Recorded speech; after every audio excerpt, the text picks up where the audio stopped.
अस्सलाम वालेकुम, this is मुर्शिद Ali and your watching the मुर्शिद टीवी।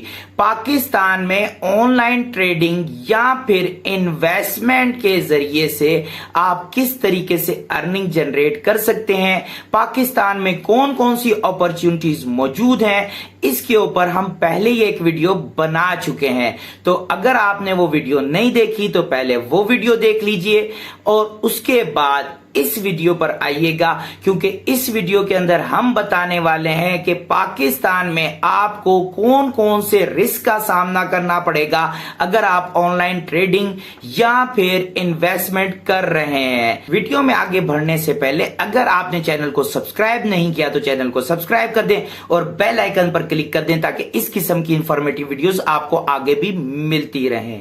तो शुरू करते हैं। सबसे पहले बात करेंगे आखिर कौन कौन से रिस्क इन्वॉल्व हैं ऑनलाइन इन्वेस्टिंग या फिर ऑनलाइन ट्रेडिंग के अंदर। तो नंबर 1 पर आ जाता है रेगुलेटरी रिस्क। देखिए, किसी भी कंट्री के अंदर रेगुलेशंस वहां के जब बदलते हैं तो यकीनन आपके रिटर्न के ऊपर भी इंपैक्ट पड़ता है, और पाकिस्तान में तो फिनेंशियल रेगुलेशंस में बहुत ज्यादा तब्दीली आती रहती है, और यहाँ की जो फिनेंशियल सूरत हाल है उसको भी देखते हुए आपको अच्छे तरीके से अप टू डेट रहना चाहिए कि कौन कौन से न्यू रेगुलेशंस आए हैं, कौन कौन सी तब्दीली आई हैं। अपने आप को इन्फॉर्म्ड रखें हर रूल से, हर रेगुलेशन से, ताकि आप अच्छे तरीके से इन्वेस्टमेंट के हवाले से डिसीजन कर सकें। नंबर 2, इन्वेस्टमेंट चाहे किसी किस्म की भी हो लेकिन उसके अंदर मार्केट रिस्क तो लाजमी इन्वॉल्व होता है। तो ये याद रखिए, स्टॉक की प्राइसेस का बदल जाना, कमोडिटी की प्राइसेस का बदल जाना, ये सब रिस्क लाजमी इन्वॉल्व होते हैं, क्योंकि ये मार्केट्स हाईली वोलाटाइल होती हैं। और आजकल तो क्रिप्टो करेंसी तो बहुत ही ज्यादा वॉलेटाइल है, क्योंकि ये अभी तक स्टेबल मार्केट नहीं बनी है। नंबर 3, पाकिस्तान में साइबर लॉज भी इस कदर इफेक्टिव नहीं है कि ये आपको सिक्योर कर सके। तो ये भी याद रखिएगा कि साइबर सिक्योरिटी का रिस्क भी आपको रहता ही रहता है। तो आपने खुद ऐसे प्लेटफॉर्म को इस्तेमाल करना है जहां पर आपकी रकम ज्यादा सेफ भी हो और सिक्योर भी। नंबर 4, पाकिस्तानी मार्केट के अंदर ज्यादातर इन्वेस्टर को मालूम ही नहीं होता, उसको फिनेंशियल अंडरस्टैंडिंग ही नहीं होती, फिनेंशियल नॉलेज नहीं होती, जिसकी वजह से उसको ज्यादातर नुकसान उठाना पड़ता है। तो एक इन्वेस्टर को जब भी आप इन्वेस्टमेंट करने की तरफ जा रहे हैं तो अपने आप के पास फिनेंशियल नॉलेज अच्छी खासी रखिएगा, आपकी फिनेंशियल अंडरस्टैंडिंग अच्छी खासी होनी चाहिए ताकि आपको किसी किस्म का लॉस ना हो। Number 5, scams and frauds. देखिए, पाकिस्तान में आए दिन जो भी चीज सबसे ज्यादा मशहूर हो, जैसे बैंकिंग सेक्टर आपके सामने था, ज्यादा उधर रिटर्न मिल रहे थे, ज्यादा अर्निंग हो रही थी, तो उधर सबसे ज्यादा फ्रॉड हुए। तो जाओ भी इंडस्ट्री जहां पर भी ज्यादा अर्निंग का आपको नजर आएगा वहां पर ही सबसे ज्यादा स्कैम्स और फ्रॉड्स होंगे। तो इनसे बचने का सही तरीकेकार ये समझ लीजिए, जहां पर भी आपकी इन्वेस्टमेंट कम हो, रिस्क कम हो, या फिर ना हो रिस्क और रिटर्न आपको बहुत ज्यादा मिल रहा हो, तो समझ लीजिए ये फ्रॉडुलेंट प्लेटफॉर्म है। नंबर 6, अगर आप फॉरेन करेंसी के अंदर ट्रेड कर रहे हैं या फिर फॉरेन करेंसी का भी इंपैक्ट पड़ता है आपकी लोकल मार्केट के ऊपर, जैसे जैसे करेंसी का रेट तब्दील होता जाता है या फिर एक्सचेंज रेट्स के अंदर भी उतार चढ़ाव की वजह से आपके जो फिनेंशियल डिसीजंस हैं उन पर भी इंपैक्ट पड़ता है और आपकी इनकम पर भी इंपैक्ट पड़ता है। तो ये याद रखिए कि आपने इन चीजों को भी अपनी नजर में लाजमी रखना है। नंबर 7, कुछ ऐसी चीजें होती हैं जो फौरन से पहले कैश के अंदर तब्दील नहीं होती। ऐसी में हमारे पास एक ही रिस्क रह जाता है, वो है लिक्विडिटी रिस्क। देखिए, हमें ऐसे वफादार माल से जल्द अज जल्द जान छुड़ानी चाहिए जो कि हमारे साथ चिपका हुआ है।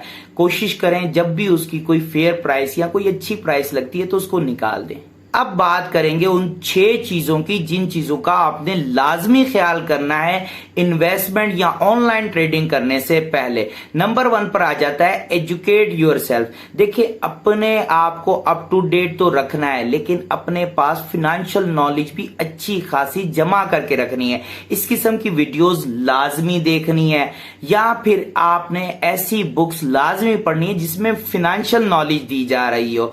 फिनेंशियल नॉलेज अगर आपके पास नहीं है तो आप पैसा गंवाना तो अच्छे तरीके से जानते होंगे, लेकिन कमाना नहीं। नंबर 2, देखिए, अपने इन्वेस्टमेंट गोल्स को सबसे पहले डिसाइड कर लें। आप इन्वेस्टमेंट क्यों कर रहे हैं, कितना रिस्क आप बर्दाश्त कर सकते हैं या कितना नुकसान आप बर्दाश्त कर सकते हैं।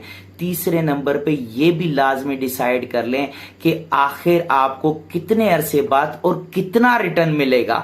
ये सारी चीजें आपको पहले ही डिसाइड करनी है, क्योंकि आपके फिनेंशियल गोल्स ही ये डिसाइड करते हैं कि आपकी स्ट्रेटेजी क्या होगी, आप इन्वेस्टमेंट कैसे करेंगे। नंबर 3, हमेशा इन्वेस्टमेंट करने से पहले एक ऐसी कंपनी या ऐसे प्लेटफॉर्म का इंतखाब करना है जो काबिले भरोसा हो, जिस पर आप एतमाद कर सकें, ताकि आपकी इन्वेस्टमेंट सेफ रहे, आप किसी फ्रॉड का शिकार ना हो जाएं। नंबर 4, हमेशा इन्वेस्टमेंट करने के लिए पोर्टफोलियो बनाएं। देखिए, थोड़ी थोड़ी इन्वेस्टमेंट 2-3 प्लेसेस पे डालें। ऐसे नहीं करना कि सारी अमाउंट एक ही जगह पर लगा दें। देखिए, एक ही बास्केट के अंदर अगर सारे अंडे रख देंगे ना तो सारे एक साथ फूट जाएंगे, इसलिए डाइवर्सिफाई करें अपनी इन्वेस्टमेंट को। नंबर 5, हमेशा छोटी अमाउंट से या हमेशा छोटे से स्टार्ट करें। देखिए, अगर आप शेयर्स में इन्वेस्टमेंट कर रहे हैं तो पेनी शेयर से स्टार्ट करें। अगर आप वैसे ऑनलाइन ट्रेडिंग वगैरह कर रहे हैं या क्रिप्टो करेंसी के अंदर भी इन्वेस्टमेंट कर रहे हैं तो इतनी अमाउंट इन्वेस्ट कीजिए जितनी आपकी बर्दाश्त है, यानी कि जितने का लॉस आप बर्दाश्त कर सकते हैं। नंबर 6, मशवरा एक अमानत है, मशवरा कर लीजिए, लेकिन मशवरा ऐसे शख्स से करें जिसको फिनेंशियल नॉलेज हो, जो फिनेंशियली क्वालिफाइड भी हो। हर राह चलते से मशवरा नहीं कर लें, वरना वही मिसाल होगी, एक शख्स ने दूसरे शख्स से मशवरा किया कि मेरी भैंस बीमार है। उसने कहा यार मेरी भी बीमार थी, तो उसने कहा तूने कौन सी दवाई दी, उसने उसको वही दवाई बता दी। उसने दवाई दी, वो वापसी आया, बोला मेरी भैंस मर गई, बोला मेरी भी तो मर गई थी। तो वही मिसाल आपके साथ भी होगी, आपकी भी अमाउंट मर जाएगी। ये याद रखें, इन्वेस्टमेंट के अंदर या फिर ऑनलाइन ट्रेडिंग के अंदर हमेशा रिस्क लगा रहता है पैसा डूबने का। ये याद रखिए, अक्लमंदी के साथ और रिसर्च के साथ इन्वेस्टमेंट कीजिए, कभी आप नाकाम नहीं होंगे। अगर वीडियो पसंद आई तो लाइक एंड शेयर लाजमी कीजिएगा और कमेंट सेक्शन में अपनी राय लाजमी दीजिएगा। अपना और अपने इर्द गिर्द के लोगों का खास ख्याल रखिएगा।